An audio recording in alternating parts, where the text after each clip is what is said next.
Wala wala es dong dong, kita bacain yuk.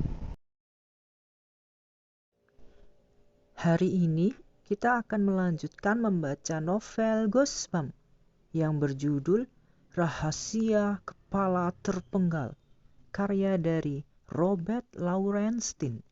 Bab 11 hingga selesai. Bab 11. Kakiku gemetaran, bulu kuduku berdiri.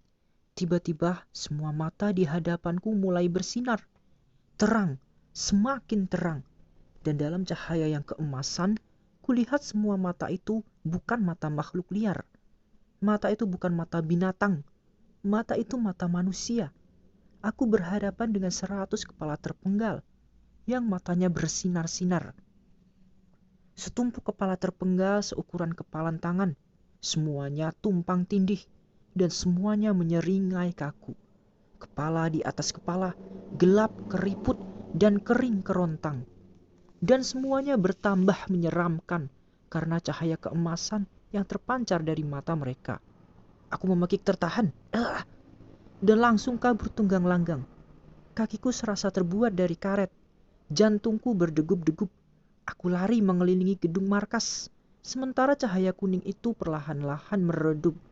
Aku berlari sekencang mungkin ke sisi depan gedung yang gelap itu. Pintu kawat nyamuk masih tersenggal-senggal. Aku membuka pintunya lalu menyerbu masuk. Aku merapatkan punggung ke dinding dan menunggu. Menunggu sampai cahaya menakutkan tadi padam sepenuhnya. Menunggu sampai jantungku tak lagi berdebam-debam. Sampai napasku pulih kembali. 1 atau 2 menit kemudian, aku mulai tenang. Kenapa semua kepala ditumpuk-tumpuk? Pikirku. Aku menggelengkan kepala untuk mengusir pemandangan mengerikan yang masih terbayang di depan mataku. Kepala-kepala itu adalah bagian tubuh manusia. Aku menyadari. Ratusan tahun lalu, kepala-kepala itu berada di pundak seseorang. Dan sekarang, aku menelan ludah. Kerongkonganku terasa kering. Aku mulai menghampiri lemari es di seberang ruangan. Aku perlu minuman dingin. Tapi karena gelap, aku menabrak pinggiran meja lab. Tanganku langsung terulur dan menjatuhkan sesuatu. Aku berhasil menangkapnya sebelum terjatuh dari meja. Ternyata sebuah senter. "Hei!" seruku dengan gembira. "Mulai sekarang, aku akan mengikuti semua nasihat Caroline." Aku berjanji dalam hati. Aku tak akan pernah lagi keluar malam-malam tanpa membawa senter. Aku menekan tombolnya. Segera seberkas sinar putih menyapu lantai. Aku mengarahkan senter berkeliling sampai aku menemukan rak buku di dinding belakang. Aku melihat tumpukan note Onbena. Buku-bukunya itu memenuhi hampir seluruh rak. Aku langsung menghampiri rak dan meraih notes paling atas. Bukunya ternyata lebih berat dari yang kuduga, sehingga nyaris terlepas dari tanganku. Sambil mengepitnya, aku membawanya ke meja lab. Aku duduk di kursi tinggi dan membuka buku itu. Barangkali aku bisa mendapatkan beberapa jawaban dari sini, pikirku. Barangkali aku bisa menemukan bagian yang mengisahkan saat Onbena memberikan jungle magic padaku. Barangkali aku bisa menemukan jawaban kenapa Dr. Howlings dan Caroline menyangka aku memilikinya. Aku membungkuk dan mengarahkan sinar senter ke buku di hadapanku. Kemudian aku mulai membalik-balikkan halamannya. Untung saja tulisan tangan bibiku cukup jelas dan mudah dibaca. Sepertinya dia menyusun catatannya berdasarkan tahun. Setiap halaman ku baca sepintas lalu saja. Aku terus membalikan halaman sampai mencapai tahun kunjungannya ke rumah kami. Aku melompati uraian panjang mengenai kadal, sejenis kadal pohon yang diteliti bibiku. Kemudian dia menggambarkan sebuah gua yang ditemukannya di tebing karang di pinggir laut. Gua itu, tulisnya, sekitar 200 tahun yang lalu, dihuni oleh suku Oloya. Aku mempelajari daftar barang-barang yang ditemukan Onbena di gua itu. Daftarnya cukup panjang. Tulisan tangan Onbena mulai berantakan di sini. Mungkin karena dia begitu bersemangat. Aku membalik beberapa halaman lagi dan mulai membaca bagian yang ditandai musim panas. Apa yang kubaca membuatku melongo. Mataku terbelalak begitu lebar sampai nyaris copot dari kepala. Aku merapatkan senter agar bisa melihat lebih jelas. Aku berkedip-kedip. Rasanya aku tak bisa mempercayai apa yang kubaca. Tapi semuanya tercantum dengan jelas. Dan aku jadi ngeri. Bab 12. Tanganku gemetar. Hingga senter yang kupegang pun ikut bergetar. Aku terpaksa memegangnya dengan dua tangan. Kemudian aku kembali membungkuk dan membaca catatan bibiku. Bibirku bergerak-gerak tanpa suara sementara aku membaca apa yang ditulisnya. Dr. Hawlings dan adiknya, Caroline, tak akan segan-segan menghancurkan hutan beserta seluruh penghuninya, bibiku menulis. Mereka tidak peduli siapa yang jadi korban. Mereka menghalalkan segala cara agar tujuan mereka tercapai. Aku menelan ludah. Senter di tanganku kugenggam lebih erat lagi. Aku kembali membaca. Rahasia jungle magic yang kutemukan di gua itu adalah penemuan yang paling menakjubkan. Begitu bunyi catatan Bibi Bena. Tapi aku tahu rahasia itu tidak aman selama Dr. Hawlings dan Caroline masih ada. Mereka akan menyalahgunakan jungle magic untuk melakukan kejahatan. Karena itulah aku memberikan jungle magic berikut rahasianya kepada keponakanku Mark. Dia tinggal di Amerika Serikat, lebih dari 6.000 km dari sini. Moga-moga rahasia itu akan tetap aman. Kalau jungle magic itu sampai jatuh ke tangan kakak adik Hawlings, bibiku melanjutkan, hutan ini akan hancur. Seluruh pulau Baladora akan hancur dan aku pun akan binasa. Aku menahan napas dan membuka halaman berikutnya. Dengan susah payah, aku memaksakan agar tanganku tetap tenang, supaya aku bisa terus membaca. Kalau Hawlings berhasil mendapatkan kekuatan gaib itu, On Bena menulis, dia akan membuat kepalaku mengerut sampai tak ada bekasnya. Keponakanku harus tetap jauh dari Hawlings, sebab Hawlings akan memenggal kepala Mark dan menggodoknya sampai mengerut, supaya dia bisa mendapatkan kekuatan gaib yang kusembunyikan di situ. Oh, aku mengerang karena ngeri. Kepalaku bakal dipenggal dan digodok sampai mengerut. Sekali lagi, kubaca kata-kata yang terakhir. Keponakanku harus tetap jauh dari Hawlings. Tapi aku tidak jauh dari dia, kataku dalam hati. Aku di sini, di Baladora, bersama dia. Caroline membawaku kemari supaya mereka bisa mencuri jungle magic yang ada padaku. Kepalaku bakal dipenggal dan dibuat mengerut. Langsung saja kututup buku catatan itu. Aku menarik napas panjang dan menahannya agak lama. Tapi jantungku tetap saja berdegup-degup tak terkendali. Apa yang mereka lakukan kepada On Bena? Aku bertanya-tanya. Apakah mereka telah berusaha mengorek rahasia itu dari dia? Jangan-jangan mereka telah melakukan sesuatu yang mengerikan terhadap bibiku. Atau barangkali dia berhasil melarikan diri. Apakah aku dibawa kemari untuk melacaknya supaya mereka bisa menangkapnya kembali? Lalu kalau sudah berhasil, kepala kami berdua akan dibuat mengerut. Ya ampun, aku bergumam. Aku berusaha keras agar tubuhku tidak gemetaran. Tadinya aku pikir mereka temanku. Temanku, di sini tak aman. Aku berkata pada diriku sendiri. Aku terancam bahaya besar. Aku harus kabur. Aku harus ganti baju lalu meloloskan diri dari orang-orang jahat ini. Lebih cepat, lebih baik. Aku turun dari kursi, berbalik dan berjalan menuju ke pintu. Aku harus keluar dari sini. Aku harus kabur. Kabur. Kata itu terus berulang dalam benakku. Aku sampai di pintu kawat nyamuk, hendak membukanya. Tapi seseorang menghadangku. Dia berdiri di tengah kegelapan menghalangi jalanku. Mau kemana kau? Orang itu berseru. Bab 13. Karen membuka pintu dan melangkah masuk. Dia memakai t-shirt yang kedodoran sampai menutupi lututnya. Rambutnya yang pirang tampak acak-acakan. Kenapa kau ada di sini? Tanyanya. Awas, jangan macam-macam. Aku berseru sambil mengangkat senter sebagai senjata. Dia mundur selangkah. Hei! Dia memakai kaget. Aku harus pergi. Aku berkata sambil bergegas melewatinya. Ada apa sih, Mark? Dia bertanya lagi.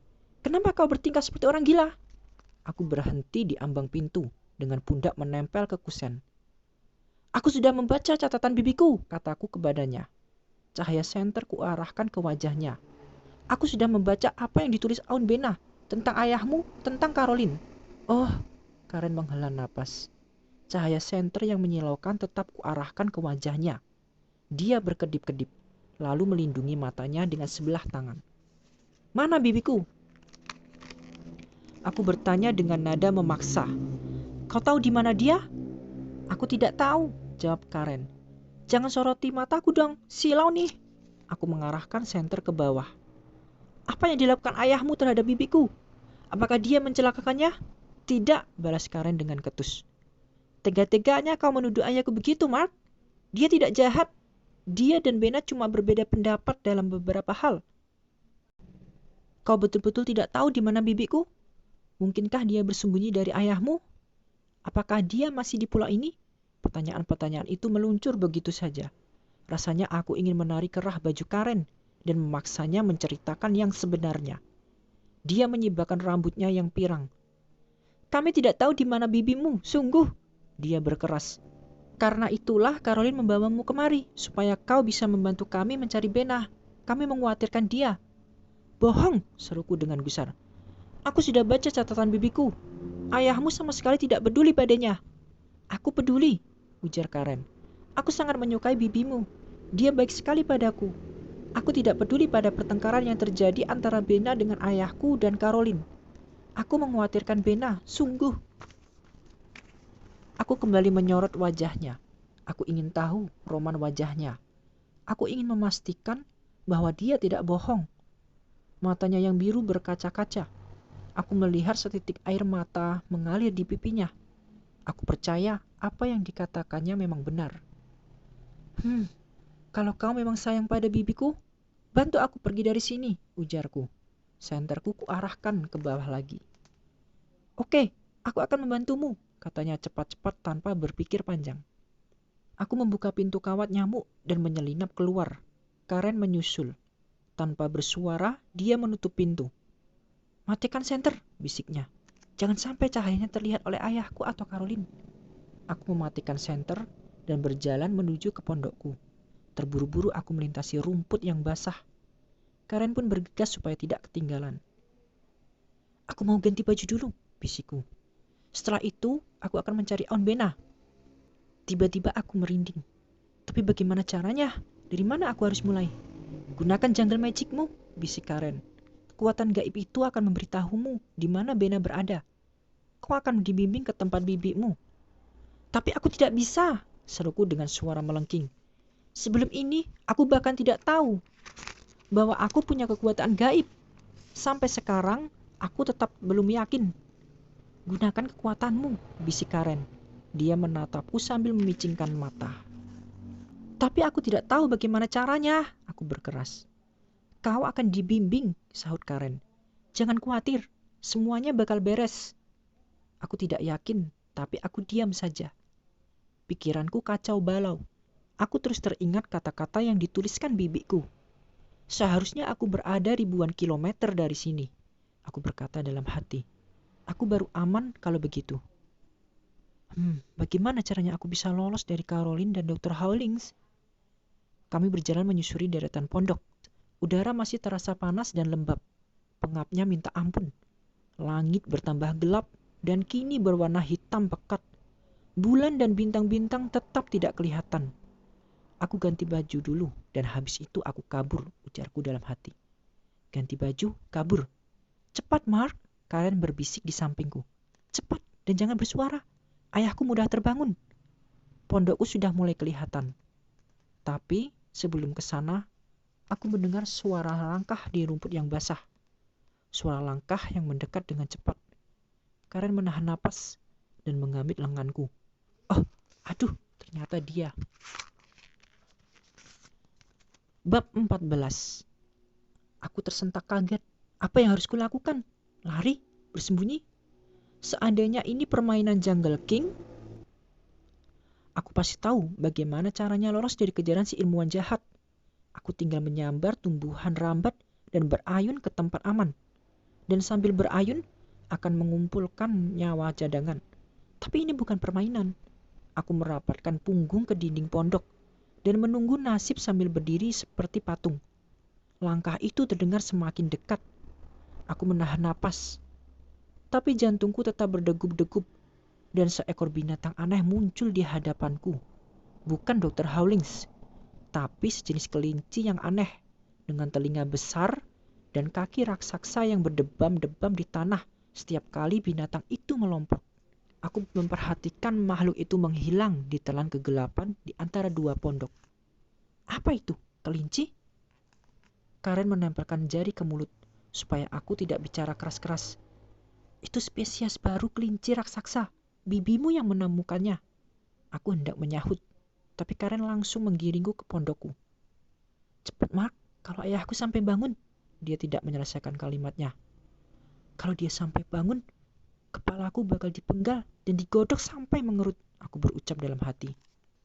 Kakiku mendadak lemas, tapi aku memaksakan diri masuk ke pondok yang gelap. Kedua tanganku gemetar, saking gerasnya aku nyaris tidak bisa berganti baju. Dengan susah payah, aku mengenakan celana jeans yang kupakai selama penerbangan dan t-shirt berlengan panjang. Cepat dong, Karen berbisik dari pintu. Kenapa sih dia terus mendesakku? Setiap kali dia bilang begitu, aku pasti tersentak kaget. Cepat, Mark! Aku membuka koper dan mengeluarkan senter yang kubawa. Kemudian aku bergegas ke pintu. Cepat, Mark! Jangan lama-lama! Bisik Karen. Aku berhenti sejenak, menyambar kepala yang kudapat dari Caroline, menyelipkannya ke kantong t-shirt. Kemudian aku membuka pintu dan melangkah keluar. Kemana aku harus pergi? Apa yang harus kulakukan? Bagaimana caranya aku bisa menemukan bibiku? Sejuta pertanyaan melintas dalam benakku. Kerongkonganku terasa kering kerontang. Rasanya aku ingin mengambil sekaleng kok dingin di lab. Tapi aku tahu, aku tidak boleh ambil risiko. Kalau ayah Karen sampai bangun, maka tamatlah riwayatku. Kami mulai melintasi rumput yang basah. Jangan nyalakan senter dulu, bisik Karen. Tunggu sampai kita berada di tengah pepohonan. Tapi aku harus kemana? Dari mana aku mencari Aunt Bena? Aku berbisik sambil menelan ludah. Hanya ada satu jalan setapak, Karen memberitahuku. Dia menunjuk ke arah pohon-pohon gelap di tepi hutan. Aku bisa mengantarmu ke ujung jalan setapak itu. Habis itu, bagaimana? Tanyaku dengan suara gemetar. Dia menatapku tanpa berkedip. Habis itu, kau akan dibimbing oleh kekuatan gaibmu. Ya, jungle magic. Dan minggu depan aku akan mengepakkan sayap dan terbang ke bulan. Rasanya aku ingin berbalik saja dan kembali ke pondokku. Aku ingin naik ke tempat tidur dan berlagak tak pernah membaca catatan bibikku. Tapi kemudian Karen dan aku melewati tumpukan kepala terpenggal. Semua mata yang gelap seakan-akan memandangku. Semuanya tampak sedih sekali. Aku tidak mau kepalaku ikut menumpuk di situ, ujarku dalam hati. Jangan sampai. Aku mulai berlari ke arah pepohonan. Karen bergegas mengikutiku. Semoga berhasil, Mark, dia berseru tertahan. Terima kasih, aku tergagap. Lalu aku berhenti dan berpaling padanya. Apa yang akan kau katakan pada ayahmu besok? Karen angkat bahu. Rambutnya pirang melambai-lambai tertiup angin. Aku tak akan bilang apa-apa, jawabnya. Aku akan bilang bahwa aku tidur nyenyak sampai pagi, bahwa aku tidak mendengar apa-apa. Terima kasih, kataku sekali lagi. Kemudian aku menggenggam senterku erat-erat dan berlari memasuki hutan. Jalan setapaknya berpasir. Pasirnya terasa lembab ketika ku injak. Tumbuhan rambat dan daun-daun besar menjorok ke tengah jalan setapak. Dalam sekejap saja kaki celana jeansku sudah basah karena embun. Ilalang tumbuh tinggi di sisi jalan setapak. Setelah 1 menit, kegelapan yang pekat menyelubungiku. Jangan-jangan aku salah jalan, pikirku cemas. Aku menyalakan senter dan mengarahkan sinar ke bawah. Berkas cahaya senterku menerangi alang-alang, pakis-pakisan, dan sulur-sulur tumbuhan rambat. Dahan-dahan pohon yang gelap seakan-akan hendak menjangkauku. Jalan setapaknya tidak kelihatan. Wah, ini dia, pikirku, seorang diri tersesat di hutan. Apa yang harus kulakukan sekarang? Bab 15. Aduh, ku tepuk nyamuk yang hinggap di tengkukku. Tapi terlambat, bekas gigitannya sudah mulai terasa gatal. Aku menerobos alang-alang sambil menggosok-gosok tengkuk. Cahaya senterku terus kuarahkan ke bawah untuk menerangi tanah yang bakal kuinjak. Auta, auta! Aku langsung berhenti ketika mendengar teriakan melengking itu. Kedengarannya dekat sekali. Pada malam hari, di tempat ini yang berkuasa adalah makhluk-makhluk liar. Aku teringat sambil merinding. Auta, auta! Apa itu? Pasti bukan kelinci raksasa. Kedengarannya sesuatu yang betul-betul besar. Aku memandang berkeliling dan menyorotkan senterku ke segala arah. Dalam keredupan cahaya, pohon-pohon di sekitarku tampak berwarna ungu. Aku tidak melihat binatang apapun. Senterku kembali kuarahkan ke bawah. Seluruh tubuhku gemetaran. Walaupun udara malam terasa panas dan lembab, aku tak sanggup mengendalikan tubuhku yang gemetaran tak karuan. Embusan angin membuat daun-daun berdesir dan pohon-pohon berayun. Hutan ini hidup, kataku dalam hati. Ratusan serangga mengerik-ngerik di sekelilingku. Tanaman-tanaman berdaun lebar tampak bergoyang-goyang. Aku mendengar langkah seekor binatang yang melintas di dekatku. Auta, auta! Suara apa itu? Tanpa sadar, aku telah merapatkan punggungku ke sebuah batang pohon. Ku tahan napasku sambil pasang telinga. Apakah binatang itu semakin dekat? Daun-daun yang menggantung pada dahan-dahan yang rendah membentuk semacam gua. Aku terlindung di sini, pikirku sambil memandang berkeliling. Perasaanku mulai lebih tenang. Cahaya bulan menerobos melalui sela-sela dedaunan. Semua daun jadi berwarna keperakan. Kumatikan senter, lalu berjongkok di tanah. Sambil bersandar pada pohon yang licin, aku memandang bulan sambil berusaha mengatur napasku. Baru sekarang aku sadar betapa capeknya aku. Kantuk pun mulai menyerang. Aku menguap lebar-lebar. Mataku mendadak terasa berat sekali. Kupaksakan diriku untuk tetap melek. Namun, aku tak sanggup melawan rasa kantuk yang menyelubungiku.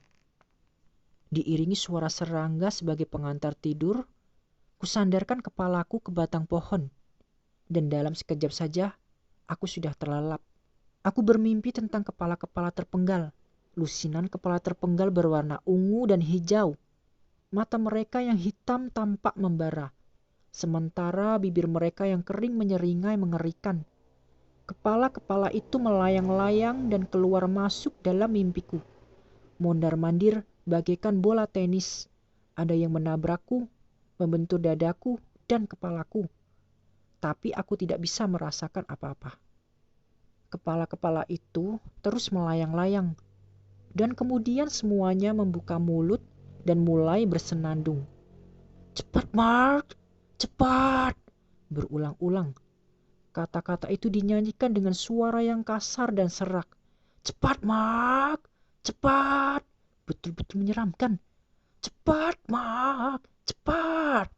Bibir mereka yang hitam tampak meringis. Mata mereka menyala-nyala. Kepala-kepala itu lusinan. Kepala penuh keriput, menari-nari di depan mataku. Nyanyian mereka masih terngiang-ngiang di telingaku ketika aku terbangun.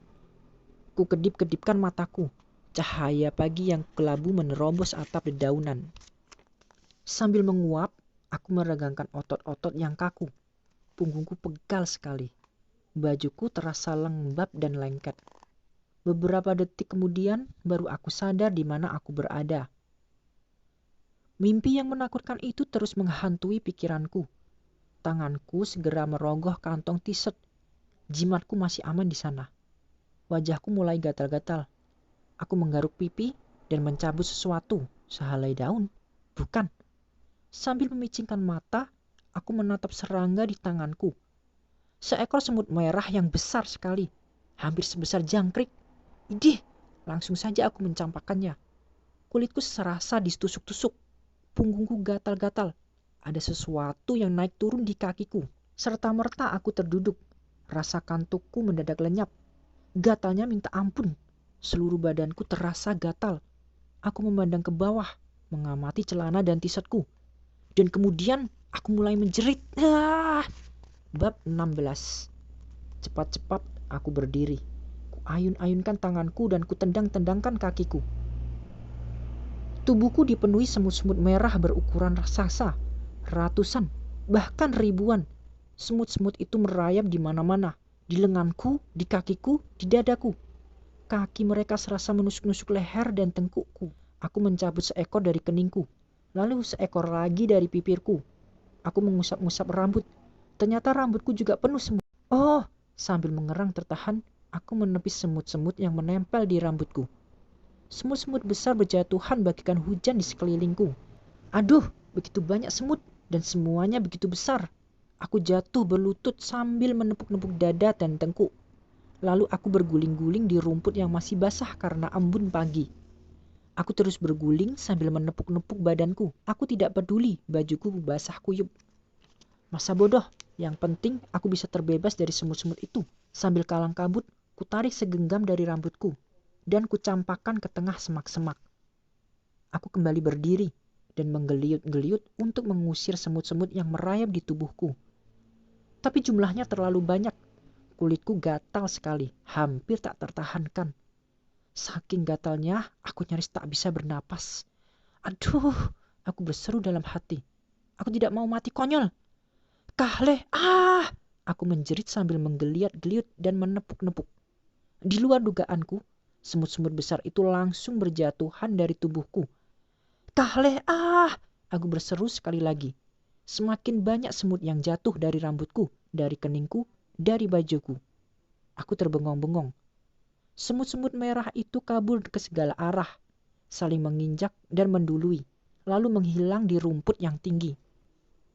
Aku menggosok-gosok tengkuk, aku menggaruk-garuk leher, seluruh tubuhku masih gatal-gatal. Tapi semut-semut itu sudah lenyap. Semuanya berlompatan ketika aku menyerukan mantraku. Mantra, aku memandang ke kantong t-shirt. Kedua pasang mata kepala mungil di dalamnya tampak bersinar, memancarkan cahaya berwarna kuning cerah. Hei, cepat-cepat kekeluarkan kepala itu. Kahle, aku berseru. Matanya bertambah terang. Mantraku. Dari mana kata itu berasal? Aku tidak tahu. Tadinya aku kira kata itu cuma karanganku saja. Tapi tiba-tiba aku sadari bahwa kata itulah kunci di balik jungle magic. Kata itu dan kepala terpenggal yang kudapat dari Caroline. Aku tidak tahu bagaimana caranya, tapi ternyata kata itu mengaktifkan kekuatan gaib yang ada dalam diriku. Ketika aku menyerukan kata itu, semua semut langsung melompat dan kabur. Aku mengamati kepala yang bersinar-sinar di tanganku. Jantungku berdegup kencang. Aku memusatkan pikiran pada kepala itu. Ternyata aku punya kekuatan gaib. Dr. Howlings dan Caroline benar. Aku tidak pernah menyadarinya. Tapi aku benar-benar punya kekuatan gaib. Dan Kahlea adalah kunci untuk memanggilnya. Berkat kekuatan gaibku, aku berhasil mengusir semut-semut merah itu. Tapi, apakah aku bakal berhasil menemukan Onbena? Yes! Aku berseru keras-keras. Yes! Aku tak takut lagi menghadapi hutan dan makhluk-makhluk yang tinggal di dalamnya. Aku tak takut lagi menghadapi apapun di rimba belantara yang panas dan pengap ini. Aku punya kekuatan gaib. Aku punya jungle magic. Dan aku sudah tahu cara menggunakannya. Sekarang, aku harus mencari bibikku. Matahari pagi mulai muncul di atas pohon-pohon. Warnanya masih merah, tapi udara sudah terasa panas dan lembab. Burung-burung berkicau di dahan-dahan pohon jauh di atasku. Dengan senter di tangan kanan dan kepala jimatku di tangan kiri, aku mulai berjalan ke arah matahari yang baru terbit. Ke timur, kataku dalam hati. Matahari terbit di timur. Apakah ini arah yang benar untuk mencari bibiku? Ya, aku yakin arahnya benar. Aku akan dibimbing oleh kekuatan gaibku, aku berkata dalam hati. Aku tinggal mengikutinya, dan aku akan dibawa ke tempat persembunyian Onbena. Aku berlari melewati tumbuhan rambat dan semak-semak. Aku menerobos di bawah dahan-dahan yang menggantung rendah. Daun-daun pakis yang menghalangi jalan ku terjang tanpa pikir panjang. Matahari menyinari wajahku ketika aku melintasi padang terbuka dengan tanah berpasir. Keringat menetes dari keningku. Hei! Seruku ketika aku tergelincir di pasir yang empuk. Kakiku terperosok. Aku kehilangan keseimbangan. Serta-merta aku mengangkat tangan. Senter dan kepala jimatku terlepas, jatuh ke pasir. Hei! Aku mulai tenggelam. Pasirnya naik melewati mata kakiku, melewati betisku. Aku menendang-nendang, tanganku melambai-lambai. Aku mengangkat lututku, berusaha keluar dari pasir isap. Tapi aku malah semakin tenggelam. Pasirnya sudah sampai di pinggangku. Semakin keras aku berusaha membebaskan diri, semakin cepat aku tenggelam. Semakin dalam, tersedot oleh pasir isap. Bab 17. Kakiku tak bisa kugerakkan, terjebak di tengah pasir yang panas dan lembab. Pasirnya merayap melewati pinggangku. Aku akan tenggelam. Tubuhku bakal terus tersedot sampai kepalaku terbenam. Dan aku akan lenyap untuk selama-lamanya. Teman-temanku, Eric dan Joel selalu ngotot bahwa pasir isap sebenarnya tidak ada. Hah, coba kalau mereka ada di sini sekarang. Aku bisa membuktikan bahwa mereka keliru. Aku membuka mulut untuk berteriak minta tolong. Tapi saking paniknya, suaraku seakan-akan tersangkut di tenggorokan. Aku cuma bisa bergumam-gumam tak jelas. Apa gunanya berteriak-teriak? Tanyaku dalam hati. Di sekitar sini tak ada siapa-siapa. Tak ada yang bisa mendengar teriakanku. Semakin dalam aku terbenam, semakin keras pula cengkeraman pasir yang mengisapku ke bawah. Aku mengulurkan kedua tangan ke atas kepala. Tanganku menggapai-gapai, seolah-olah ingin meraih sesuatu. Aku berusaha menggerakkan kaki. Aku berusaha mengayuh-ngayuh seperti menggenjot sepeda. Tapi cengkeraman pasirnya terlalu keras. Aku sudah terbenam terlalu dalam. Dadaku terasa sesak karena panik. Mulutku menggap-menggap untuk menarik napas. Sekali lagi aku mencoba berteriak minta tolong. Tapi tiba-tiba aku dapat ide. Kahleh ah! Aku berteriak dengan suara melengking tinggi karena ngeri. Kahleh ah! Kahleh ah! Tidak ada reaksi apapun. Bab 18. Kahleh ah! Kahleh ah! Kata itu kuteriakan dengan sekuat tenaga. Tapi sia-sia. Aku malah semakin tenggelam dalam pasir yang lengket bagaikan lumpur. Kahleh ah! Tapi tidak terjadi apa-apa. Aku melambai-lambaikan tangan di atas kepala. Menatap langit yang biru pucat. Menatap pohon-pohon di tepi padang terbuka. Sejauh mata memandang, tak ada apa-apa selain pepohonan. Oh, sekonyong-konyong aku sadar. Kenapa mantra aku tidak bekerja? Aku tidak memegang jimatku. Kepala itu terlepas dari tanganku ketika aku terperosok ke pasir isap. Mana jimatku? Mana? Jangan-jangan sudah terisap pasir. Dengan panik, aku memandang ke segala arah, mengamati permukaan berwarna kuning kecoklatan di sekelilingku. Gelembung-gelembung udara bermunculan di sana-sini, lalu pecah dengan suara pok, pok, pok, mirip sup kental yang sedang dipanaskan di atas kompor. Aku terbenam lebih dalam lagi. Tiba-tiba aku melihat jimatku. Kepala itu terapung di permukaan pasir. Matanya yang hitam memandang ke langit. Semangatku langsung bangkit. Kujulurkan kedua tanganku, berusaha meraihnya. Aduh, terlalu jauh. Masih di luar jangkauan tanganku. Berbeda beberapa sentimeter saja. Aku mengerang-ngerang sambil berjuang untuk menggapainya. Tanganku kurentangkan sejauh mungkin, lalu kupaksakan maju sedikit lagi. Sedikit lagi. Aku mencondongkan badan ke depan. Tanganku menyambar-nyambar. Aku mengerang tertahan. Tetap tidak berhasil. Aku tidak bisa menjangkau jimatku. Kepala itu tergeletak 30 cm dari ujung jariku. Cuma 30 cm, tapi bagiku rasanya seperti 1 kilometer. Tidak bisa. Jariku hanya menepis-nepis udara. Celaka. Aku membiarkan tanganku jatuh ke pasir yang lembab, lalu mendesah panjang. Aku menyerah.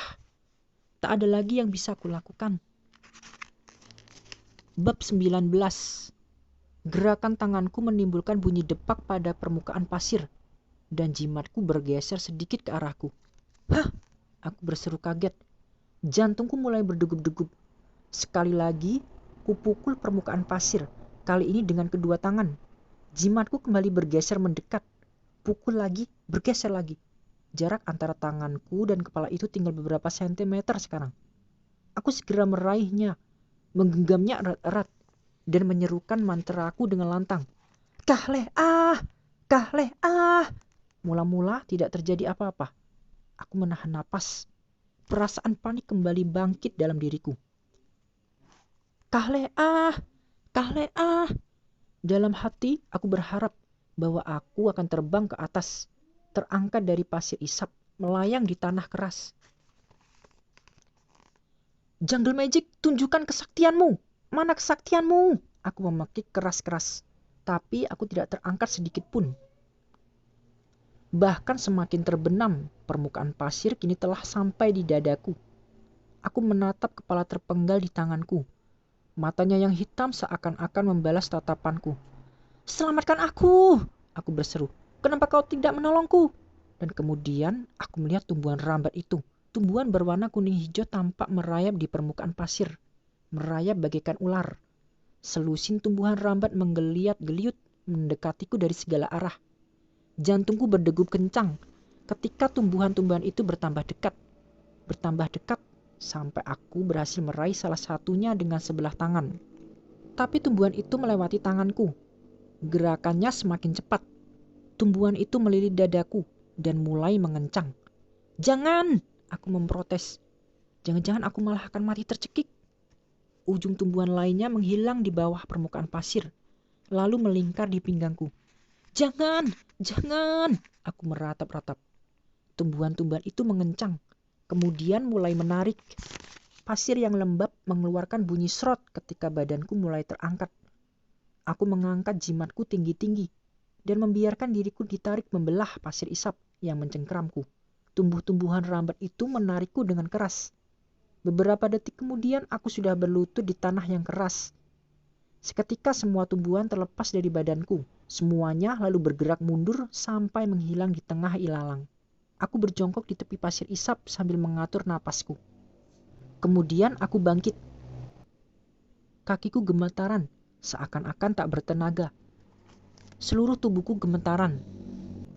Tapi aku tak peduli. Rasanya aku ingin melompat-lompat dan bersorak-sorai. Jungle Magic yang kumiliki ternyata benar-benar sakti.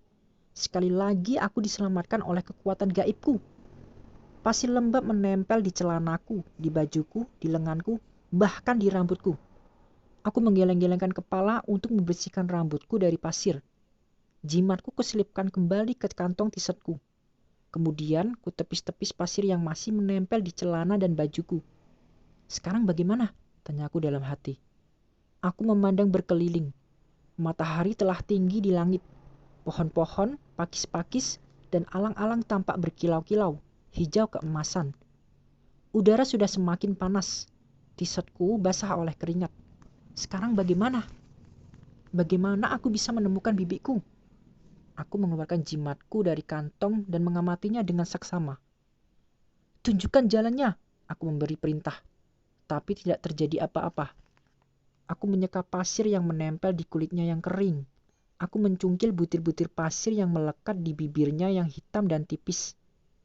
Aku berpaling ke arah matahari dan maju beberapa langkah. Apakah aku masih mengarah ke timur?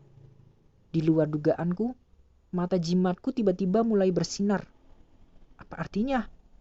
Apakah ini suatu tanda bahwa aku semakin dekat ke tempat Onbena berada? Apakah ini suatu tanda bahwa aku menuju ke arah yang benar? Aku memutuskan untuk mengujinya. Aku berbalik dan berjalan ke arah berlawanan, ke arah pasir isap. Cahaya yang terpancar dari mata jimatku langsung padam. Aku membelok dan menuju ke utara. Kedua mata jimatku tetap gelap. Aku kembali berpaling ke arah matahari. Yes! Kedua matanya mulai bersinar lagi. Kahleh, seruku dengan gembira. Rupanya kepala itu benar-benar menunjukkan jalan ke tempat bibiku berada. Ku dengar lolongan binatang dan suara serangga ketika berjalan di antara pohon-pohon dan alang-alang. Semua bunyi itu terasa bagaikan musik di telingaku. Aunty, aku datang, seruku. Aku semakin jauh memasuki hutan. Aku harus sering-sering merunduk karena jalanku terhalang dahan-dahan yang menggantung rendah dan tumbuhan rambat yang membentang dari pohon ke pohon. Di atasku terdengar suara burung yang aneh-aneh.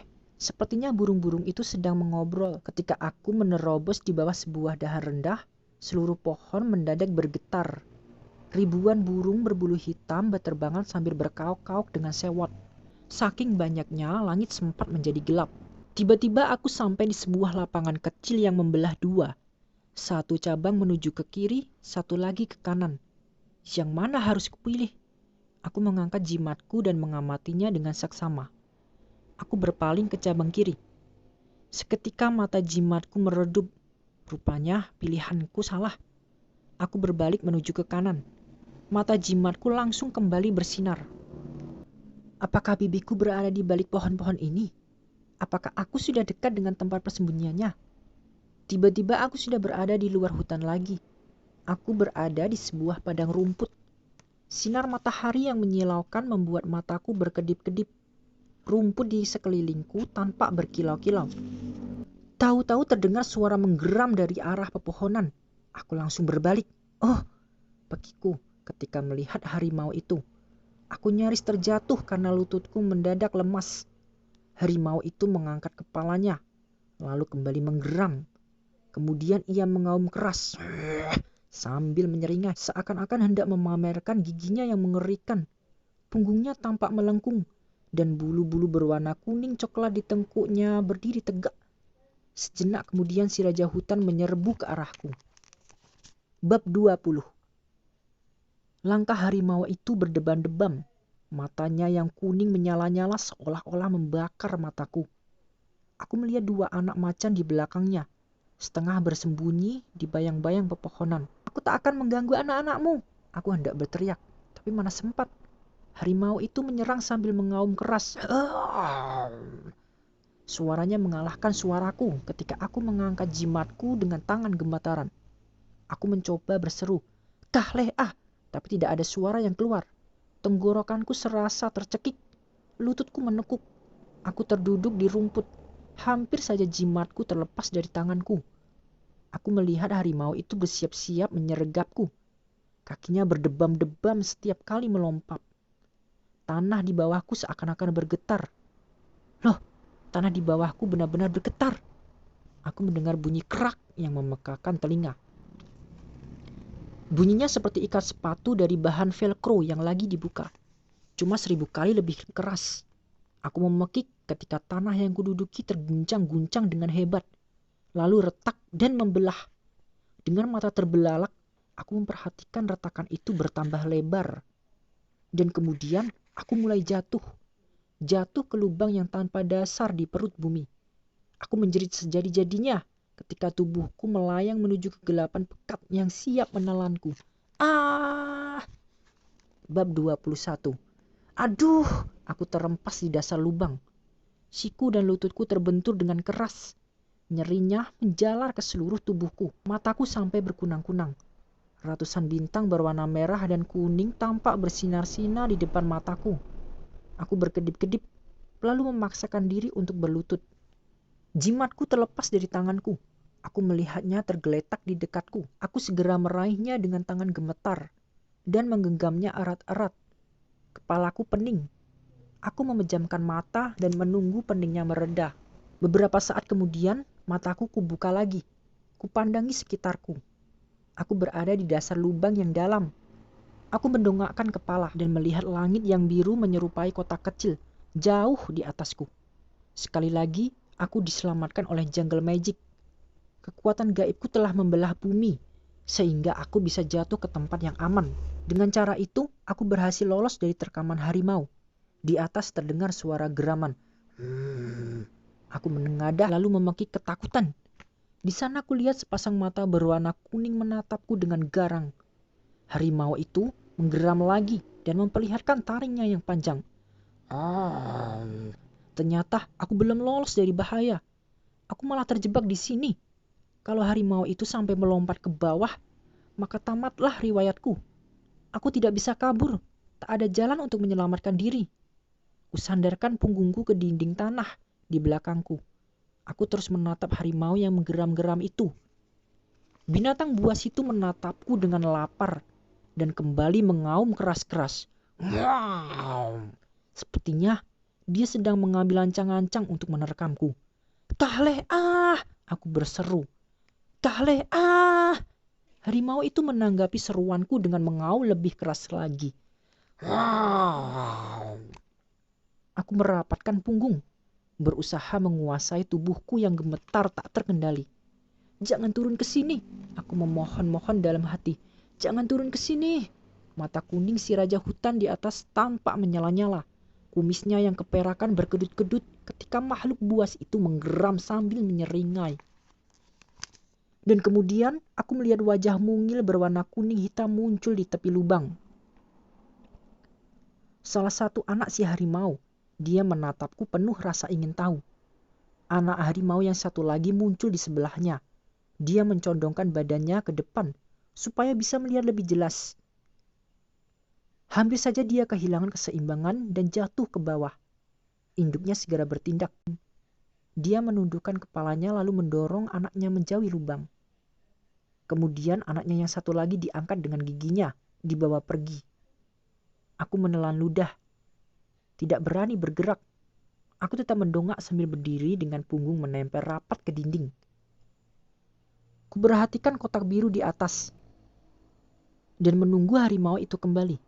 Aku menunggu dan menunggu sambil terus menahan napas. Suasananya hening. Saking sepinya, aku bisa mendengar alang-alang berdesir karena tiupan angin. Sepotong tanah jatuh dari tepi lubang. Aku tetap memandang ke atas tanpa berkedip. Aku terus menunggu sambil pasang telinga. Rasanya sudah berjam-jam. Akhirnya aku mengembuskan napas. Aku maju selangkah dan mengeregangkan otot-ototku. Harimau itu tidak kembali lagi, aku menyimpulkan. Dia cuma ingin melindungi anak-anaknya. Dan sekarang mereka pasti sudah pindah ke tempat lain yang jauh dari sini. Aku kembali meregangkan badanku. Jantungku masih berdegup kencang, tapi perasaanku sudah mulai lebih tenang. Bagaimana caranya keluar dari sini? Aku bertanya-tanya. Aku mengamati dinding-dinding tanah yang hampir tegak lurus. Bisakah aku memanjat keluar? Kuselipkan jimatku ke kantong t-shirt. Kemudian kucengkeram tanah yang dingin dan lembab dengan kedua tangan, mencoba memanjat. Aku berhasil naik sekitar setengah meter. Tapi kemudian tanah yang kuinjak mendadak ambrol dan aku langsung merosot ke dasar lubang. Gawat, aku tak bisa keluar. Aku mengeluarkan jimatku. Tak ada jalan lain, pikirku. Aku harus menggunakan jungle magic. Kekuatan gaib yang membuatku terperosok ke sini, kekuatan gaib yang juga akan membantuku keluar. Aku mengangkat kepala itu, tapi sebelum sempat mengucapkan mantranya, seluruh lubang menjadi gelap. Loh, memangnya sudah malam? Aku terheran-heran. Aku menengadah. Ternyata masih terang. Langit di atasku masih berwarna biru cerah. Ada sesuatu di atas yang menghalangi sinar matahari. Harimau tadi? Atau seseorang? Aku memicikkan mata supaya bisa melihat lebih jelas. Siapa itu? Seruku. Bab 22. Sebuah wajah muncul di tepi lubang, lalu memandang ke bawah. Sambil tetap memicingkan mata, aku melihat rambut pirang yang lurus dan sepasang mata berwarna biru pucat. Karen! Seruku. Dia menempelkan tangan bagaikan corong di sekeliling mulutnya. Mark, sedang apa kau di bawah situ? Hah? Aku berseru. Kenapa kau ada di sini? Rambutnya jatuh ke depan, menutupi wajahnya. Dia segera menyibakkan ke belakang. Aku mengikutimu. Aku takut kau kenapa-napa di jalan. Keluarkan aku dari sini, seruku. Sekali lagi aku mencoba memanjat, tapi kakiku gagal menemukan tempat berpijak yang kokoh, sehingga merosot terus. Bagaimana caranya? Tanya Karen. Kau pasti lupa bawa tangga ya? Aku berseru. Mana mungkin aku bawa tangga? Dia membalasku dengan ketus. Kelihatannya dia memang tidak bisa diajak bercanda. Barangkali aku bisa melemparkan tali atau sebangsanya, usulnya kemudian. Mana ada tali di tengah-tengah hutan? Aku mengingatkannya. Dia menggelengkan kepala, wajahnya tampak cemberut. Bagaimana dengan tumbuhan rambat? Aku kembali berseru. Coba cari tumbuhan rambat yang panjang. Aku pasti bisa memanjat keluar kalau ada yang bisa dijadikan pegangan. Tampangnya langsung cerah lagi. Dia menghilang. Aku menunggu dengan gelisah. Cepat dong, aku bergumam sambil memandang ke atas. Kok lama benar sih? Aku mendengar burung-burung bercuit-cuit di atas. Lalu terdengar suara sayap dikepak-kepak. Sepertinya burung-burung itu ketakutan. Aku berkata dalam hati. Tapi kenapa? Wah, jangan-jangan harimau tadi kembali lagi. Aku merapatkan punggung ke dinding tanah. Terus memandang ke atas. Akhirnya Karen muncul lagi. Aku sudah menemukan tumbuhan rambat. Tapi aku tidak tahu cukup panjang atau tidak. Turunkan saja, ujarku. Cepat, aku harus keluar dari sini. Aku merasa seperti binatang yang terperangkap. Aku harus menari setengah mati untuk mencabutnya dari tanah, Karen menggerutu. Dia mulai menurunkan tumbuhan rambat itu. Sepintas lalu kelihatannya seperti ular yang meliuk-liuk menghampiriku. Tumbuhan rambat itu turun sampai sekitar 1 meter di atas kepalaku. Aku akan melompat dan berusaha meraihnya, kataku kepada Karen. Habis itu, aku akan berusaha memanjat sementara kau menarik. Lilitkan ujungnya yang satu lagi ke pinggangmu, oke? Hati-hati, jangan sampai terlepas. Pokoknya jangan seret aku ke bawah, dia menyahut. Aku menunggu sampai dia selesai mengikat ujung tumbuhan itu di pinggangnya. Kemudian, aku mengambil ancang-ancang dan melompat. Tapi lompatanku kurang tinggi beberapa sentimeter. Dalam keadaan seperti ini, aku selalu menyesal bahwa aku pendek dan gendut, bukannya jangkung. Aku harus melompat 3 kali sebelum berhasil meraih ujung tumbuhan rambat itu. Langsung saja aku menggenggamnya dengan kedua telapak tangan. Kemudian, aku menempelkan telapak sepatuku ke dinding tanah. Aku mulai menarik diriku ke atas, sambil melangkah pelan-pelan, bagaikan pendaki gunung. Tanah yang kuinjak selalu ambrol, dan tumbuhan rambat yang kugenggam pun bertambah licin, karena telapak tanganku mulai berkeringat. Tapi Karen terus memberi semangat padaku, sehingga aku pun pantang menyerah. Dengan susah payah, aku berhasil sampai di atas. Aku langsung menjatuhkan diri di rumput dan menghirup aromanya yang segar. Aku senang sekali karena berhasil keluar dari lubang yang dalam itu. Bagaimana kau bisa terperosok ke situ? Tanya Karen sambil melepaskan tumbuhan rambat yang masih melilit di pinggangnya. Ah, gampang sekali, jawabku. Aku berdiri dan menepis-nepis tanah merah yang menempel di pakaianku. Kau tidak lihat lubang itu? Desaknya. Aku menggelengkan kepala. Bagaimana kau bisa menemukanku di sini? Aku bertanya untuk mengalihkan pembicaraan. Kenapa kau ada di sini, Karen? Dia menatapku dengan matanya yang biru. Aku cemas memikirkan keselamatanmu. Tidak seharusnya aku membiarkanmu masuk hutan seorang diri. Jadi aku menyusulmu diam-diam. Waktu ayahku sedang sibuk di lab, aku menyelinap keluar dari markas dan mengikutimu kemari. Aku membersihkan tanah dari rambutku. Untung saja, ujarku. Tapi kau bakal dapat masalah dengan ayahmu dan Caroline, ya kan? Karen menggigit bibir. Kemungkinan sih, tapi tidak apa-apa. Yang penting kita harus menemukan bibimu. On Bena. Saking paniknya menghadapi jebakan pasir isap dan serangan harimau tadi, aku nyaris melupakan On Bena. Sebuah bayangan menyelubungi kami. Udara mendadak terasa lebih sejuk. Aku menoleh ke langit. Matahari mulai menghilang di balik pepohonan. Sebentar lagi malam tiba, ujarku. Moga-moga kita bisa menemukan Auntie sebelum gelap. Aku sudah 1 malam tidur di tengah hutan. Dan aku tidak berminat mengulangi pengalaman itu. Kau tahu kemana kita harus berjalan? Tanya Karen. Atau kau cuma berputar-putar tanpa tujuan dan mengandalkan keberuntungan? Enak saja, sahutku. Serta-merta aku keluarkan jimatku dari kantong. Dia yang menunjukkan jalannya. Hah? Karen tampak terheran-heran. Matanya bersinar kalau aku berjalan ke arah yang tepat, aku menjelaskan. Paling tidak, begitulah kesimpulanku. Karen membelalakan mata. Maksudmu, kau benar-benar punya jungle magic? Aku mengangguk. Ya, ternyata aku memang punya kekuatan gaib. Aneh loh, ada satu kata yang dari dulu sering kuucapkan. Kahlea. Aku sendiri tak tahu apa artinya. Tadinya aku pikir kata itu cuma karanganku saja. Tapi rupanya itulah mantra untuk mengaktifkan jungle magic. Wow, seru Karen. Dia mengembangkan senyum.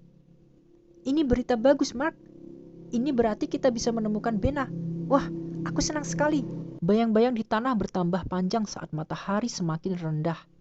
Tubuhku menggigil ketika kami diterpa embusan angin dingin. Perutku keroncongan. Aku sudah lupa kapan aku terakhir makan. Aku berusaha mengalihkan pikiranku dari makanan. Tugasku belum selesai. Ayo, kita jalan lagi, ujarku. Aku mengangkat jimatku dan mengamatinya. Kemudian aku berputar di tempat, pelan-pelan, sampai mata jimatku mulai bersinar. Lewat sini, aku berseru sambil menunjuk ke arah pepohonan di seberang padang rumput. Karen dan aku berjalan berdampingan. Alang-alang di sekeliling kami berdesir-desir dan menyerempet kaki kami setiap kali kami melangkah. Ratusan serangga berderik-derik di pohon-pohon. Karen terus menatap mata jimatku yang bersinar-sinar. Kau yakin itu bakal mengantar kita ke tempat Bena? Lihat saja nanti, sahutku. Kami memasuki daerah bayang-bayang di bawah pepohonan yang rimbun. Bab 23. Sementara cahaya matahari semakin redup, suara-suara yang terdengar di sekitar kami pun berubah. Kawanan burung di pohon-pohon berhenti berkicau. Suara serangga di sekeliling kami bertambah nyaring. Di kejauhan terdengar bermacam-macam suara binatang yang aneh-aneh. Mudah-mudahan saja semua binatang itu tetap jauh dari kami. Samar-samar aku melihat berbagai makhluk menyelinap di antara rumpun-rumpun pakis. Semak belukar tampak bergoyang-goyang setiap kali ada binatang yang melintas. Aku mendengar ular mendesis-desis. Lalu suara burung hantu yang menyeramkan. Juga kepak sayap kelelawar. Aku berjalan sambil merapat ke Karen. Suara-suara itu jauh lebih realistis daripada suara-suara dalam game Jungle King di komputerku. Rasanya aku tak akan pernah lagi memainkannya setelah ini, ujarku dalam hati. Habis, game itu tidak ada apa-apanya dibandingkan pengalamanku di sini. Kami menerobos ilalang yang tumbuh tinggi. Mata jimatku meredup sampai akhirnya sama sekali tak bercahaya. Kita salah jalan, bisikku. Karen dan aku berputar sampai mata jimatku kembali bersinar. Kemudian kami maju lagi, melangkahi tumbuhan rambat sebesar lengan orang, dan menembus semak belukar yang saling mengait. Aduh, Karen menepuk keningnya. Nyamuk brengsek. Semakin banyak serangga yang berterbangan di sekitar kami. Bunyi denging yang terdengar mengalahkan suara langkah kami. Keadaan semakin gelap, dan cahaya yang terpancar dari mata jimatku seakan-akan bertambah terang. Cahaya itu menerangi jalan kami bagaikan sepasang senter. Capek juga ya, Karen mengeluh. Dia merunduk untuk menghindari dahan pohon yang menggantung rendah. Mudah-mudahan kita sudah dekat ke tempat persembunyian bibimu. Kakiku sudah mulai tidak kuat jalan. Ya, mudah-mudahan saja, aku bergumam. Aku sendiri sudah capek sekali. Sambil berjalan, aku terus memikirkan bibiku dan buku catatannya. Aku tidak bermaksud menyinggung perasaan Karen, tapi harus berterus terang padanya. Bibiku menuliskan hal-hal yang kurang menyenangkan tentang ayahmu dan Caroline dalam notenya, ujarku sambil memandang ke bawah, karena tidak berani menatap mata Karen. Aku kaget sekali waktu membacanya. Karen terdiam sejenak. Sayang, dia lalu berkata, padahal mereka sudah lama bekerja sama. Mereka memang sempat bertengkar. Tentang apa? Tanyaku. Karen menarik napas panjang. Ayahku punya rencana untuk memanfaatkan hutan ini. Dia yakin daerah ini kaya akan mineral-mineral berharga, tapi Bena berpendapat bahwa hutan ini seharusnya dilestarikan. Sekali lagi dia menghela napas. Aku rasa itulah sumber perselisihan mereka, tapi aku tidak yakin. Setelah membaca catatan bibiku, aku mendapat kesan bahwa ayahmu semacam penjahat, gumamku sambil menghindari tatapan mata Karen. Penjahat? Ayahku? Dia berseru. Tidak mungkin. Dia memang keras kepala, tapi dia bukan penjahat. Aku tahu ayahku sangat mencemaskan Bena. Dia khawatir bahwa... Hei! Aku memotong ucapan Karen dan meraih lengannya. Lihat tuh, ujarku sambil menunjuk ke depan. Di hadapan kami ada sebuah lapangan terbuka, dan samar-samar terlihat bayangan hitam sebuah gubuk kecil. Karen menahan napas. Rumah mungil itu? Barangkali. Kami menyusup sampai ke tepi lapangan. Sesuatu melintasi sepatuku, tapi aku tidak memperhatikannya. Pandanganku tertuju pada gubuk yang kecil dan gelap itu. Setelah dekat, aku melihat bahwa gubuk itu terbuat dari dahan-dahan dan ranting-ranting. Atapnya berupa daun-daun lebar. Tak ada jendela sama sekali, tapi di sana-sini terdapat celah sempit di antara dahan-dahan. Hei, aku berbisik. Aku melihat cahaya redup berkelap-kelip di salah satu celah. Cahaya senter? Cahaya lilin? Ada orang di dalam, Karen berbisik padaku. Dia mengamati gubuk itu sambil memicingkan mata. Aku mendengar seseorang terbatuk-batuk. Seorang wanita? Aunty? Entahlah. Barangkali itu bibimu, bisik Karen sambil berlutut di sampingku. Hanya ada satu cara untuk memastikannya, sahutku. Jimatku menyala terang di tanganku. Cahaya kuning kehijauan itu menerangi tanah ketika Karen dan aku mendekat tanpa bersuara. "Aun Benah," panggilku dengan suara tertahan. Aku berdeham. Jantungku berdegup kencang. "Auntie?" Bab 24. Aku memanggil sekali lagi, lalu menghampiri pintu gubuk yang terbuka. Dari dalam terdengar bunyi benturan. Aku melihat pancaran cahaya dan mendengar seseorang memekik kaget. Sebuah lentera muncul di pintu. Mataku menatap cahaya kuning pucat itu, lalu beralih kepada wanita yang memegang lentera. Dia pendek sekali. Paling-paling sejengkal lebih tinggi dari aku dan agak gemuk. Rambut hitam dan lurus diikat ke belakang. Dalam cahaya lentera, aku lihat dia mengenakan celana dan jaket tentara. "Siapa itu?" Dia mengangkat lenteranya tinggi-tinggi. "Aun Benah," aku memanggil sambil mendekat. "Auntie?" "Mark, ya ampun!" dia berseru. Serta-merta dia berlari menghampiriku. Lenteranya berayun-ayun di sisinya. Cahayanya menerangi alang-alang yang tinggi, menghasilkan bayangan yang menari-nari. Dia langsung memelukku. "Mark, bagaimana kau berhasil menemukanku? Dan kenapa kau ada di sini?" Suaranya melengking, dan dia bicara cepat sekali nyaris tak terputus. Dia mendorongku sedikit menjauh untuk mengamati wajahku. "Astaga, aku hampir tidak mengenalimu.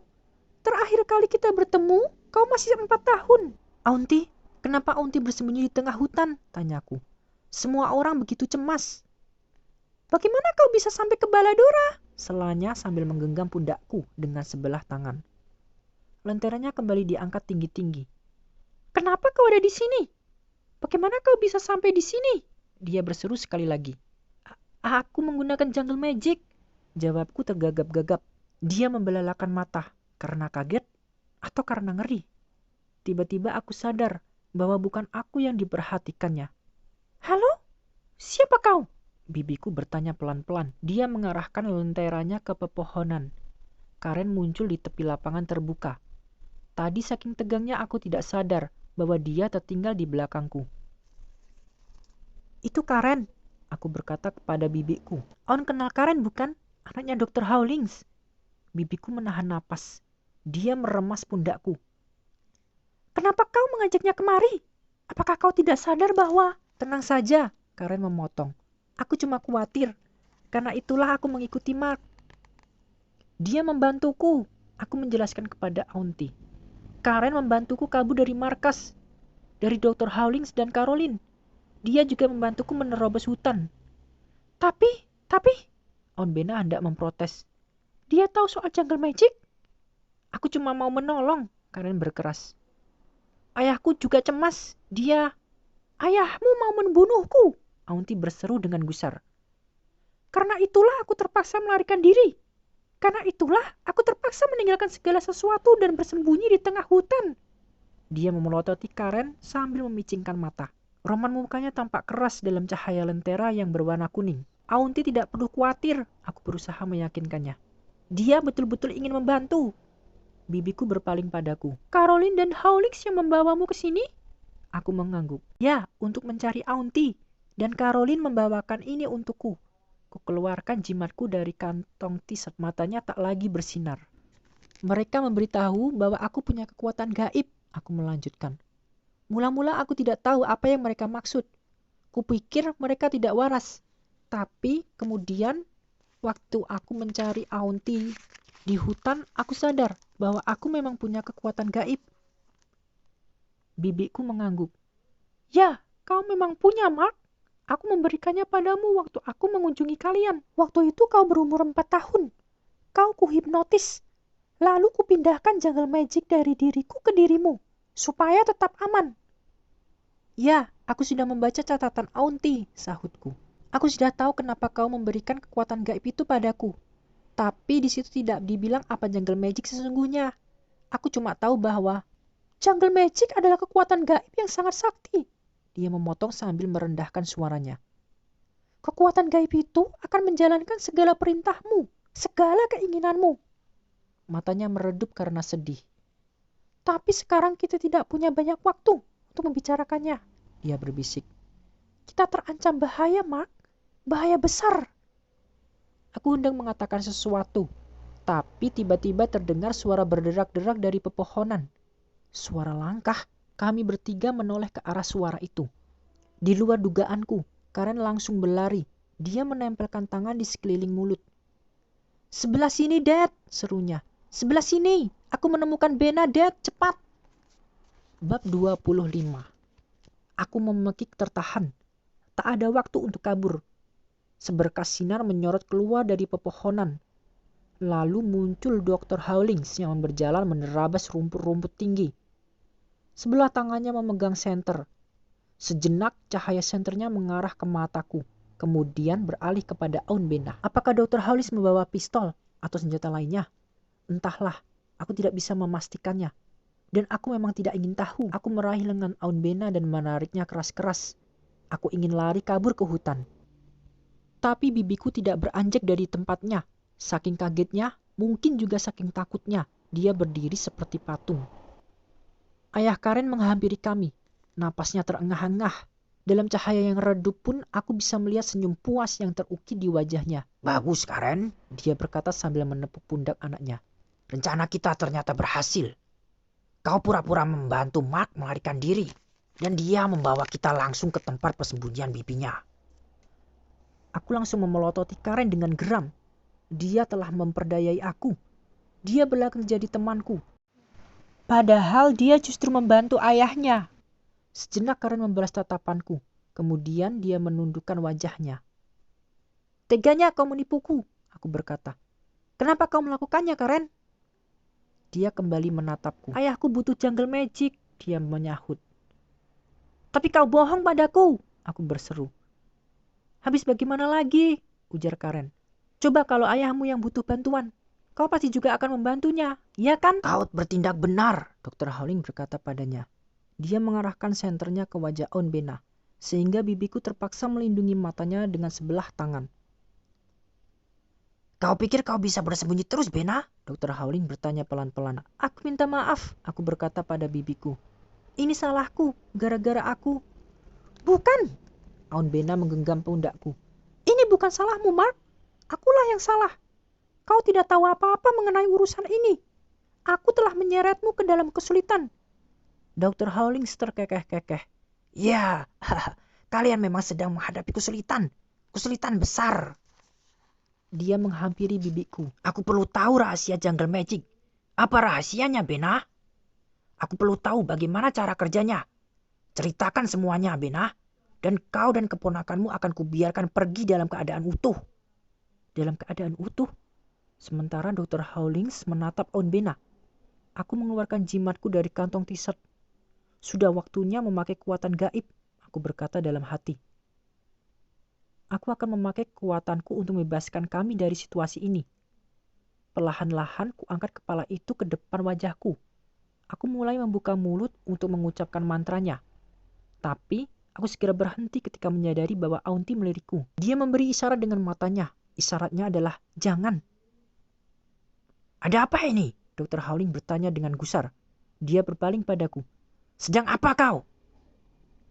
"Jangan beritahu dia, Mark," Aun Bena memohon. "Jangan sampai dia tahu mantranya." Kuturunkan jimatku. "Oke," bisikku. "Tenang saja, Dad," Karen berkata sambil menatapku. "Aku sudah tahu mantranya.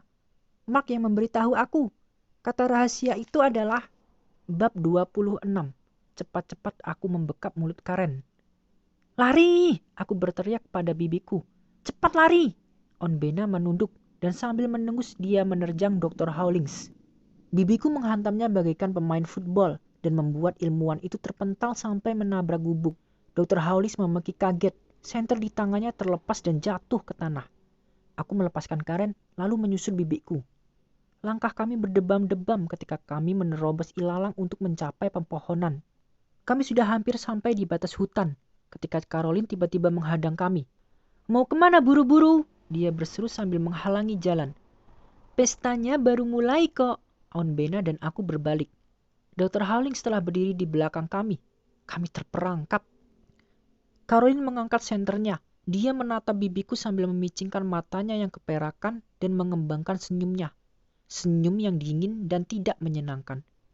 "Apa kabar, Bena? Kemana saja kau? Kami sudah kangen. Sudah, jangan banyak omong, Dr. Hawlins bergumam sambil menggerak-gerakkan senternya. Sekarang sudah terlalu gelap untuk kembali ke markas. Kita terpaksa bermalam di sini. Wah, kita akan berkemah, kata Caroline.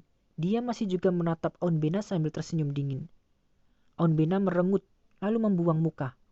Caroline, kupikir kau temanku. Kita semua berteman baik, ujar Dr. Hawlins. Dan teman baik tidak pernah merahasiakan apapun. Karena itulah kau akan menceritakan rahasia Jungle Magic, Bena. Tidak akan, bibiku berkata dengan tegas sambil menyilangkan tangan di depan dada. Wah, kau tidak boleh bersikap begitu terhadap teman baikmu, Dr. Hawlins berkomentar. Besok pagi kita akan kembali ke markas. Dan setelah sampai di sana, kau akan menceritakan semuanya, Bena. Kau akan membeberkan semua rahasiamu. Dan kau akan menyerahkan Jungle Magic kepada Caroline dan aku. Kita kan teman, Caroline menambahkan. Ayo, kata Dr. Hawlins. Dia menggenggam pundakku dan menggiringku ke arah gubuk di tengah lapangan. Karena sedang duduk sambil bersandar ke dinding. Kerah bajunya dinaikkan. Kau dan Bena masuk, Dr. Hawlins menyuruh kami. Dia mendorongku dengan kasar. Awas, kalau kalian berani macam-macam. Kau cuma buang-buang waktu, Richard, bibiku berkata padanya. Dia berusaha memberi kesan tegar, tapi suaranya bergetar. Dr. Hawlins memaksa kami memasuki gubuk yang gelap. Aunt Bena dan aku duduk di lantai tanah. Melalui celah-celah di dinding, aku melihat cahaya senter mereka berkelap-kelip. Apakah mereka akan berjaga sepanjang malam? Bisikku. Bibiku mengangguk. Kita sudah jadi tawanan mereka, sahutnya. Dia mendesah.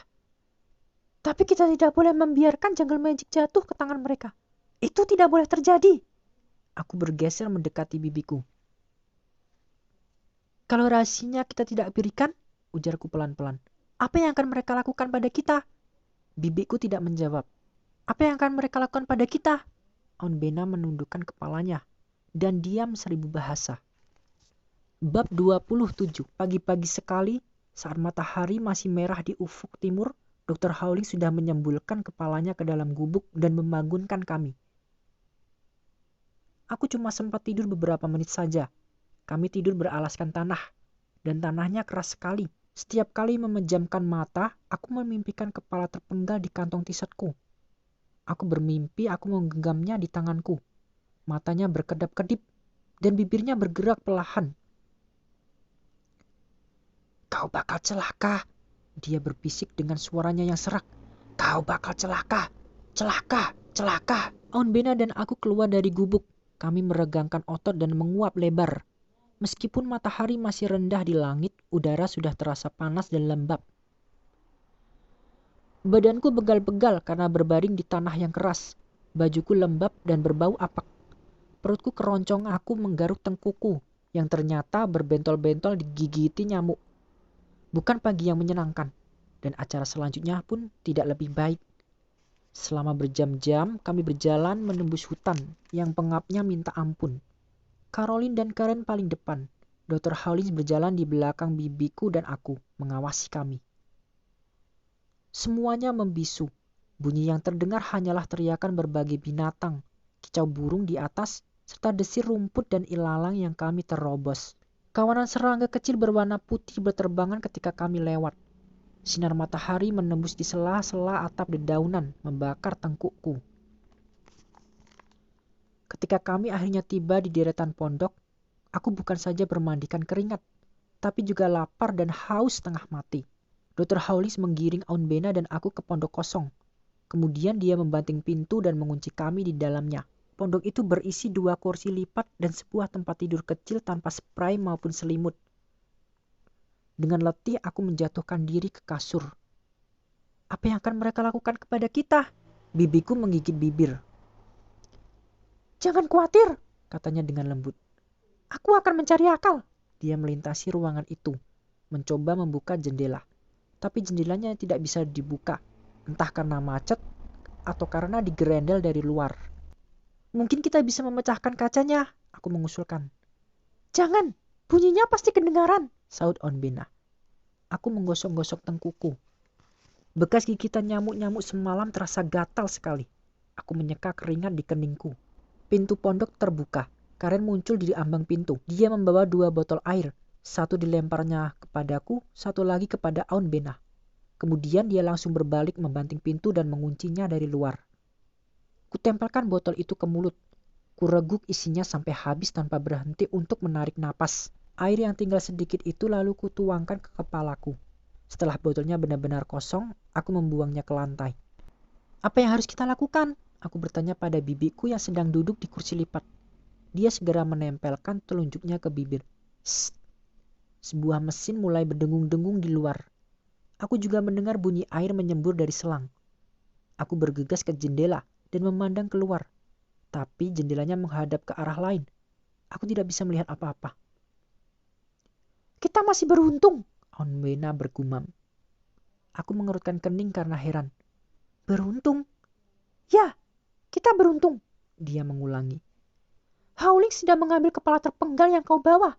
Semalam terlalu gelap, jadi dia tidak bisa melihatnya. Ku keluarkan kepala itu dari kantong. Rambutnya yang hitam tanpa acak-acakan. Aku berusaha merapikannya. Simpan lagi, Mark, bibiku berkata dengan tajam. Jangan sampai Hollins melihatnya. Dia tidak tahu bahwa kepala itulah kunci jungle magic. Oh ya, aku bertanya sambil mengembalikan jimatku ke kantong t-shirt. Aun Benah mengangguk. Ya, kepala itu dan mantranya. Kata yang kuberikan padamu waktu kau kuhipnotis. Saat itu kau berumur 4 tahun. Rambut jimatku tergerai keluar dari kantong. Aku memasukkannya lagi. Bunyi mesin di luar bertambah nyaring. Deru semburan air pun semakin keras. Kita terancam bahaya besar, kata Aun Benah. Kau harus menggunakan jungle magic untuk menyelamatkan kita, Mark. Aku merinding, tapi dengan sikap diberani-beranikan, aku berkata, beres, tunggu sampai aku memberi aba-aba. Aun Benah memberi petunjuk. Kalau kukudipkan mata 3 kali berturut-turut, keluarkan kepala itu dan serukan mantranya. Perhatikan aku terus. Tunggu aba-aba dariku, oke? Sebelum aku sempat menyahut, pintu pondok sudah membuka lagi. Dr. Howlings dan Caroline bergegas masuk. Roman mereka tampak kencang. Dr. Howlings membawa pistol besar berwarna perak. Keluar! Dia memberi perintah sambil melambaikan pistolnya ke arah bibiku dan aku. Caroline menggiring kami menyusuri deretan pondok. Kemudian dia menyuruh kami berhenti di belakang gedung utama. Karen bersandar di dinding. Dia mengenakan topi jerami bertepi lebar yang menutupi matanya. Matahari bersinar terik. Tengkukku gatal dan serasa ditusuk-tusuk. Aku merapat ke bibiku sambil memicingkan mata karena silau. Aku melihat tumpukan kepala terpenggal di sebelah kananku. Rasanya semua mata memandang ke arahku. Aku mengalihkan pandanganku dari pemandangan yang menyeramkan itu dan melihat sesuatu yang bahkan lebih mengerikan lagi. Di belakang gedung utama ada kuali hitam yang besar sekali. Kuali itu penuh berisi air mendidih yang bergolak. Di bawahnya ada api yang membara. Aku berpaling kepada bibiku. Dia tampak ketakutan. Kalian tidak bisa berbuat begini. Dia berteriak kepada Dr. Howlings. Jangan sangka kalian bisa lolos. Aku tidak mau mencelakakanmu, Benah. Dr. Howlings menyahut dengan tenang, tanpa emosi sama sekali. Aku cuma menginginkan jungle magic. Pandanganku terpaku di wajah bibiku. Dengan tegang, aku menunggu aba-abanya. Menunggu 3 kedipan mata yang menyuruhku beraksi. Berikan rahasia jungle magic padaku. Dr. Howlings mendesak. Caroline menghampirinya sambil bertolak pinggang. Katakan apa rahasianya, Benah? Kami tidak ingin menggunakan kekerasan. Sungguh. Tidak, seru bibiku dengan ketus. Tidak, tidak.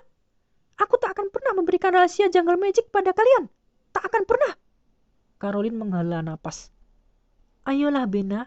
Urusan ini kan bisa diselesaikan secara baik-baik. Kenapa harus dipersulit? Bibiku membalas tatapannya. Jangan harap, dia bergumam. Aun Benah berkedip. Aku menelan ludah dan menunggu 2 kedipan berikutnya. Ternyata Aun Benah tidak berkedip lagi. Rupanya belum waktunya. Dr. Howlings maju selangkah. Ayolah Benah, ini kesempatan terakhir untukmu. Katakan apa rahasianya, cepat. Bibiku menggeleng. Berarti aku tidak punya pilihan, Dr. Howlings berkata sambil menggelengkan kepalanya. Di dunia ini hanya kalian yang mengetahui rahasianya. Dan karena itu kalian terlalu berbahaya. Rahasianya akan mati bersama kalian. Kami mau diapakan? Aku melengking ketakutan. Kepala kalian akan kukerutkan, jawab Dr. Howlings. Bab 28. Kuali besar itu mendesis-desis ketika air yang mendidih tumpah dan mengalir di sisinya.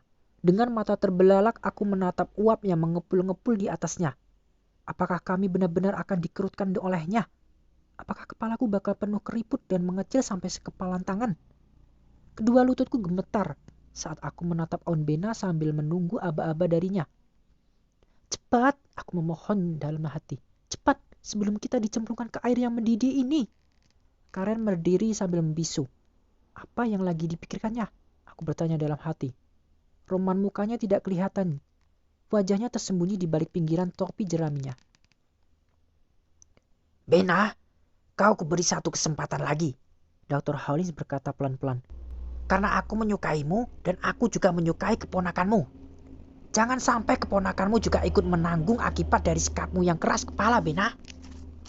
Kau tidak kasihan padanya. Katakanlah rahasia itu demi Mark. Pikirkan baik-baik, Bena, Caroline menimpali. Berikanlah rahasianya pada kami, dan kalian berdua akan segera dibebaskan. Aku tidak bisa, kata bibiku tergagap-gagap. Kalau begitu apa boleh buat, kata Dr. Howlings, seolah-olah dengan berat hati. Anak itu duluan. Aunt Bena berkedip 1 kali, 2 kali, 3 kali. Akhirnya, kutarik jimatku dari kantong dengan tangan gemetar. Aku mengangkatnya ke depan wajahku. Mulutku membuka untuk mengucapkan mantranya. Tapi Dr. Howlings segera menyambar kepala itu. Dia merebutnya dari tanganku dan melemparkannya ke tumpukan kepala. Kemudian dia menerjang maju dan berusaha menyergapku dengan kedua tangan. Aku cepat-cepat mengelak dan melompat ke tumpukan kepala. Dengan kalang kabut, aku mulai membongkar ketumpukan itu. Aku meraih satu kepala, lalu mencampakkannya, mengambil yang lain, kemudian membuangnya. Lalu yang berikut. Semua kepala itu terasa hangat dan lengket di tanganku. Dan semuanya sekeras baseball. Mereka menatapku dengan pandangan kosong. Aku mulai mual, napasku terengah-engah. Di belakangku aku mendengar Aunt Bena bergulat melawan Dr. Howlings. Dia berusaha menjauhkannya dariku. Aku mendengar Caroline berteriak-teriak. Karen memekik-mekik. Aku harus menemukan kepalaku. Aku harus menemukan sebelum Dr. Howlings berhasil mengatasi Aunt Bena lalu menyergapku. Aku meraih satu kepala. Melemparkannya lagi. Mengambil kepala lain. Lalu mencapakannya. Yang mana jimatku? Bagaimana aku bisa mengenalinya di antara ratusan kepala itu?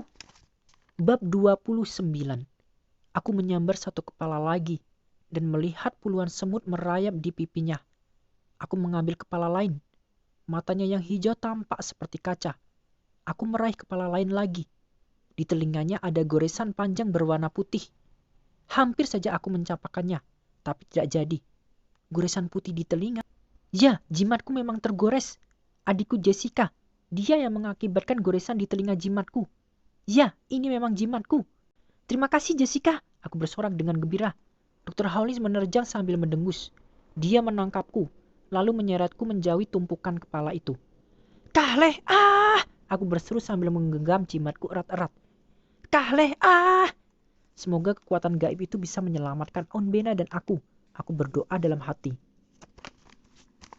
Moga-moga Jungle Magic tetap sakti. Dr. Howling masih memitingku dengan kedua tangannya. Dia berusaha menyeretku ke kuali berisi air mendidih. Kahleh, aku berteriak. Tangannya terlepas. Sepertinya kedua tangannya bertambah kecil, mengerut dan semakin pendek. Hah! Aku memaki kaget ketika menyadari bahwa dia memang mengerut. Seluruh tubuh Dr. Howling mengerut, semakin lama semakin kecil. Aku menoleh ke arah Caroline dan Karen. Mereka pun mengerut. Karen menghilang di bawah topi jeraminya. Kemudian dia muncul dari balik pinggiran topi. Dia kecil sekali, cuma sebesar tikus. Ketiganya, Karen, Caroline, dan Dr. Howlings berlari melintasi rumput. Semuanya kini seukuran tikus. Mereka berceloteh dengan suara melengking. Aku berdiri di samping tumpukan kepala dan memperhatikan mereka berlari menjauh. Sesaat kemudian mereka telah lenyap di hutan. Aku berpaling kepada Auntie. Berhasil, seruku. Kita diselamatkan oleh Jungle Magic. Dia bergegas maju dan memelukku. Kau berhasil, Mark. Kau berhasil. Sekarang hutan kembali aman. Seluruh dunia kembali aman. Peluk cium menyambutku ketika Aunt Bena mengantarku pulang. Pelukan dari Mom dan bahkan dari Jessica. Mereka menjemput kami di bandara. Kemudian Mom membawa kami pulang. Dia telah menyiapkan makan malam khusus untuk menyambut kepulangan kami. Saking banyaknya yang ingin kuceritakan, dalam perjalanan pulang pun aku sudah mulai mengoceh. Dan aku baru berhenti setelah makan malam selesai. Akhirnya Aunt Bena mengajakku ke ruang baca. Dia menutup pintu ruangan itu. Tataplah mataku, katanya. Tataplah mataku, Mark. Aku menurut saja. Ada apa? Tanyaku. Aku tidak mendengar jawabannya. Aku hanya menatap matanya. Dan tahu-tahu pandanganku mulai kabur. Semua warna di sekitarku seakan-akan bercampur baur. Rasanya aku melihat poster-poster di dinding melipat-lipat sendiri. Rasanya aku melihat meja dan kursi bergeser-geser di lantai. Sesaat kemudian penglihatanku pulih kembali. Bibiku memperhatikan sambil tersenyum. Nah, katanya sambil meremas tanganku. Sekarang kau sudah normal lagi, Mark. Hah? Aku menatapnya sambil memicingkan mata. Apa maksudnya? Tak ada lagi jungle magic, katanya menjelaskan. Aku sudah menariknya kembali. Kau sudah jadi anak laki-laki yang normal lagi. Maksudnya kalau aku berseru ke Alea, tak akan terjadi apa-apa lagi? Tanyaku. Betul, dia tersenyum padaku. Kekuatan gaibmu sudah aku cabut. Seperti kau, kepala itu pun tidak punya kekuatan lagi sekarang. Kau tak perlu lagi khawatir. Dia berdiri sambil menguap. Wah, sudah malam. Sudah waktunya tidur. Aku mengangguk. Ya, ujarku singkat. Aku masih memikirkan bahwa aku tak lagi memiliki kekuatan gaib. Auntie, ya? Kepala ini boleh kusimpan? Tentu saja, sahutnya sambil menarikku berdiri. Simpan saja, sebagai kenang-kenangan, supaya kau selalu ingat petualanganmu di hutan rimba. Aku tidak mungkin melupakannya, ujarku. Kemudian aku mengucapkan selamat malam dan masuk ke kamarku. Besoknya aku bangun pagi-pagi dan cepat-cepat berpakaian.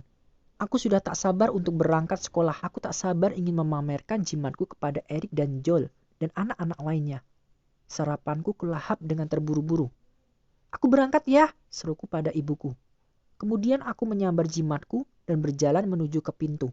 Aku mulai berlari menyusuri trotoar sambil menggenggam kepala itu. Cuacanya cerah. Udara terasa hangat dan segar. Sekolahku hanya berjarak beberapa ratus meter saja dari rumahku. Tapi rasanya aku sudah berlari sejauh beberapa kilometer. Aku tak sabar lagi untuk memamerkan jimatku pada semua orang. Aku ingin menceritakan petualanganku kepada semua temanku. Gedung sekolahku sudah kelihatan dan aku mulai melihat beberapa temanku berkerumun di depan pintu. Ketika aku berlari menyeberangi jalan, kepala di tanganku tiba-tiba bergerak. Kepala itu berkedut-kedut. Hah? Aku langsung mengamatinya. Kedua matanya berkedip lalu menatapku. Bibirnya mengatup lalu membuka lagi. Hei Mark, kepala itu menggeram. Biar aku saja yang bercerita tentang harimau itu, oke?